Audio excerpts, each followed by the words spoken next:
Hello, I'm Jonathan Speelman. I'm a rather ancient grandmaster. About 35 years ago I was in the world's top 10 and I played in the candidates match at one point, the semi-final of the candidates. I'm a Londoner. I've lived in London all my life except for when I was at university, and I'm delighted to be able to show you some of the highlights of chess life in London.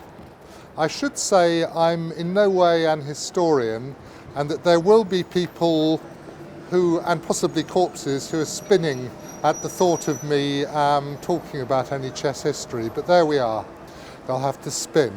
We're outside the Park Lane Hotel in Piccadilly, which is where the first half of the 1986 World Championship match was held between Garry Kasparov and Anatoly Karpov. It was the third match of their epic sequence. The first, the Moscow Marathon, took place in 1980 and was abandoned after 48 games.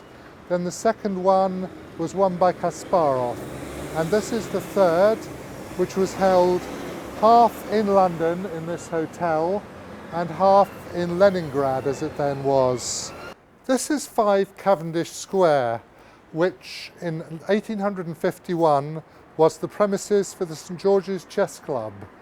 Apparently at that time there were 2 main chess clubs in London, the London Chess Club and the St George's Chess Club, and they were bitter rivals. And after a campaign with a committee headed by the Duke of Marlborough no less, the great tournament of London 1851 was held here. It was held to coincide with the Great Exhibition, which was at Hyde Park, not very far from here, in what was called the Crystal Palace, a great glass dome. That dome eventually got moved to South London, to somewhere called Penge, and there was a fire, I think in 1900-something, which destroyed it. But the area, there's still a football team called Crystal Palace, and they actually won the FA Cup, the famous cup competition this year. Anyway, London 1851 was a knockout tournament in which draws didn't count. It ended in a final between Adolf Anderssen, who was the professor from Breslau, German professor, and Marmaduke Wyville, who was an amateur. He was the Member of Parliament for Richmond in Yorkshire, and he in fact has a rather appalling pawn structure named after him, which goes C4, C3, C4, D5, E4 against E5, D6, C7. It happens in Nimzo-Indian sometimes, and apparently, well, this was named after him, possibly by Max Erber and Kramer, I've forgotten his name, in their great book on the middle game, originally in Dutch, later in English.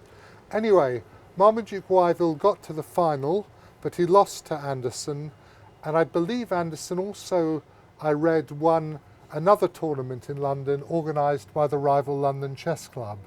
Anderssen was the best player of that time, and of course we met him earlier as the winner of the immortal game against Lionel Kieseritsky at Simpsons in the Strand, and of course he also won the Evergreen game.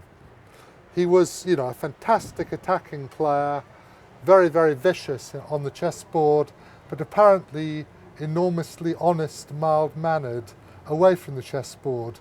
So it must have been very cathartic for him to play chess. Anyway, it was the first great international tournament, and the first of many, many great tournaments in London.